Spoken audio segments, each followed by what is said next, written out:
That's my news wrap.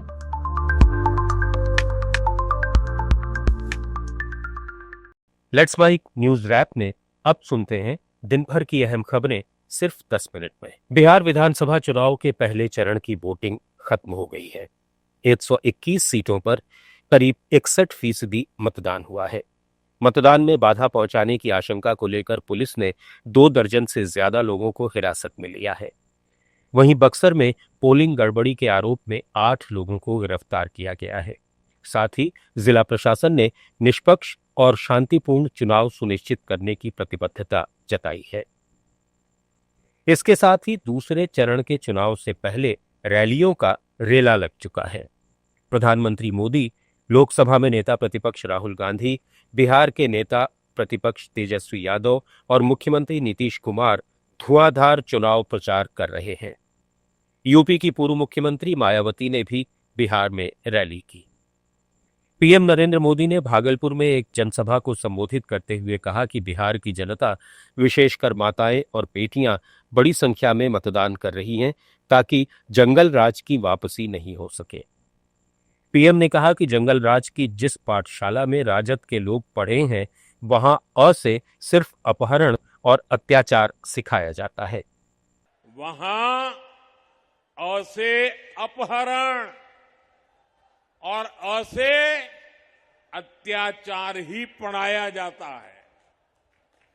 RJD के लोगों को फ से फिरौती और र से रंगदारी ही समझ आता है। उनकी पाठशाला में प से परिवारवाद सिखाया जाता है, घ से घोटाले की सीख दी जाती है।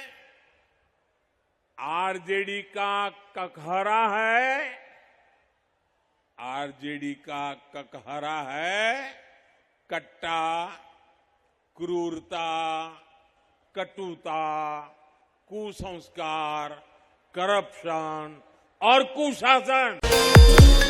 वहीं पूर्णिया में चुनावी सभा को संबोधित करते हुए लोकसभा में नेता प्रतिपक्ष राहुल गांधी ने कहा कि बिहार को एक बार फिर प्रगति करनी है।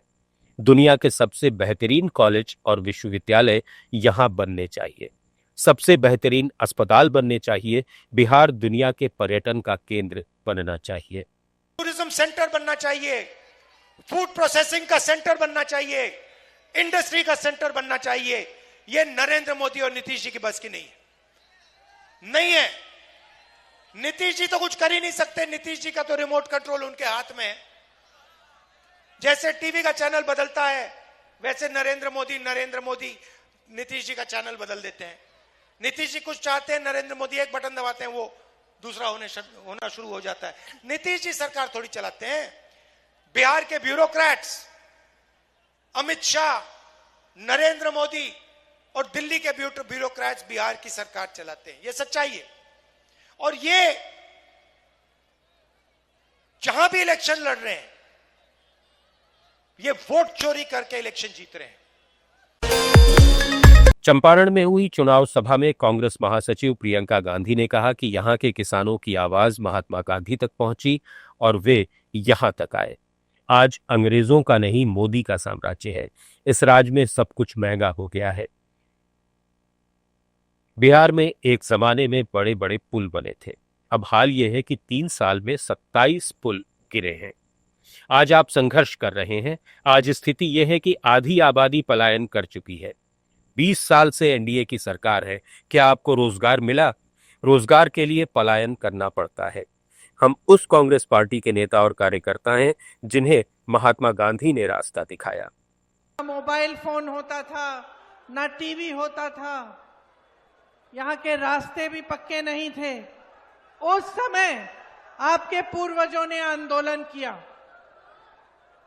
एक समस्या थी यहाँ, उन्होंने आंदोलन किया और ऐसा आंदोलन किया कि उस आंदोलन की बात महात्मा गांधी जी तक पहुंची।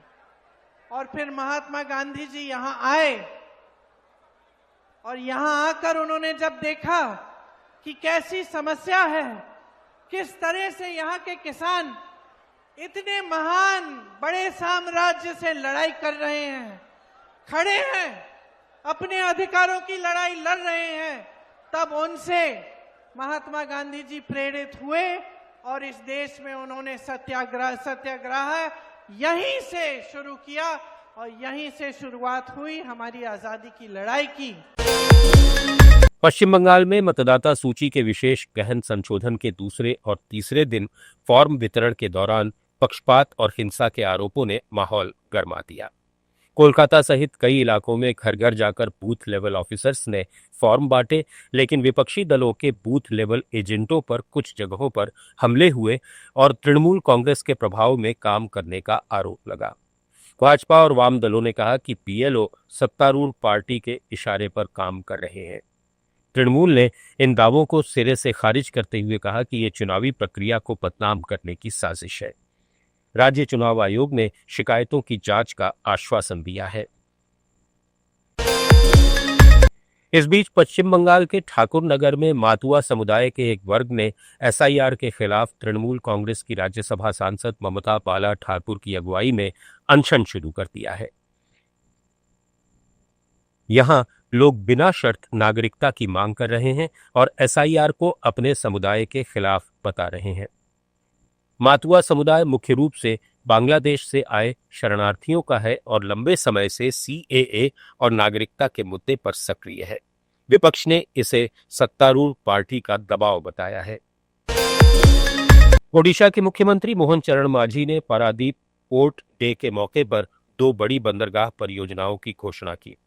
पारादीप में हुए समारोह में उन्होंने गंजाम जिले के पहुदा में नया बंदरगाह और महानदी मुहाने पर जहाज निर्माण और मरम्मत केंद्र बनाने की योजना बताई, जिन पर 46,000 करोड़ रुपए से ज्यादा खर्च होंगे।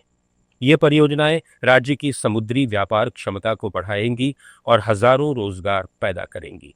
मुख्यमंत्री ने कहा कि ओडिशा अब बंदरगाह हब बनेगा, जो पूर्वी भारत के विकास को नई गति देगा। ओडिशा के ही कोरापुट जिले में सलूर घाट के पास ओडिशा रोडवेज की एक बस में अचानक आग लग गई, लेकिन सभी यात्री सुरक्षित बच निकले। भुवनेश्वर से जगदलपुर जा रही इस बस में 40 से ज्यादा यात्री सवार थे। जैसे ही चालक को धुआं दिखाई दिया, उसने तुरंत बस रोकी। यात्रियों ने खिड़कियों और दरवाजों से कूदकर अपनी जान बचाई। चालक और कंडक्टर ने भी उनकी मदद की। स्थानीय लोगों और पुलिस ने आग बुझाने की कोशिश की, लेकिन बस पूरी तरह जलकर खाक हो गई। प्रारंभिक जांच में शॉर्ट सर्किट या इंजन की खराबी का संदेह है। रोडवेज प्रशासन ने जांच के आदेश दिए हैं। छत्तीसगढ़ के बिलासपुर में रेलवे ट्रैक पर एक बार फिर खतरनाक लापरवाही सामने आई है। यहां 3 ट्रेनें एक ही सिंगल लाइन पर एक साथ चल रही थीं। गनीमत रही कि कोई हादसा नहीं हुआ। रेलवे के सिग्नलिंग सिस्टम में खराबी के कारण ये घटना घटी जब बिलासपुर भोपाल एक्सप्रेस, छत्तीसगढ़ एक्सप्रेस और एक फ्रेट ट्रेन एक ही ट्रैक पर पहुंच गई। स्टाफ ने तुरंत ब्रेक लगाकर ट्रेनों को रोका, लेकिन यात्रियों में दहशत फैल गई और कई घंटे तक ट्रैफिक जाम रहा। रेलवे ने जांच के आदेश दिए हैं।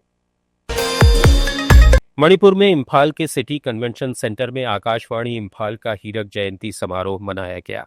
इसमें स्टेशन की मणिपुर और देश की जनता को 60 साल की अटूट सेवा को याद किया गया। मुख्य अतिथि राज्यपाल अजय कुमार भल्ला ने स्मारिका जारी की और केंद्र के अधिकारियों को सम्मानित किया। उन्होंने 15 अगस्त 1963 से शुरू हुए स्टेशन की राष्ट्रीय एकता, सांस्कृतिक संरक्षण और स्थानीय बोलियों में दूर दराज के इलाकों की आवाज मजबूत करने की भूमिका की सराहना की। भल्ला ने पत्रकारों से सत्य, नैतिकता और संयम बरतने का आग्रह किया कि कलम और माइक समाज को जोड़ें, न कि बांटें। समारोह में सांस्कृतिक प्रस्तुतियों ने मणिपुर की समृद्ध कला को जीवंत किया। न्यूज रैप में फिलहाल इतना ही। जुड़े रहिए लेट्स माइक के साथ। आप सुन रहे थे let's Mic more than radio. Follow कीजिए हमें हमारे सोशल मीडिया प्लेटफॉर्म्स पर। It's time for news. It's time for more than radio. Presenting the first radio news app, Let's Mic. Let's Mic, a news-based app on your phone where you get to watch and listen news, talk shows, interviews, radio show podcasts. On Let's Mic, you get all relevant information of TV, print, radio, podcast.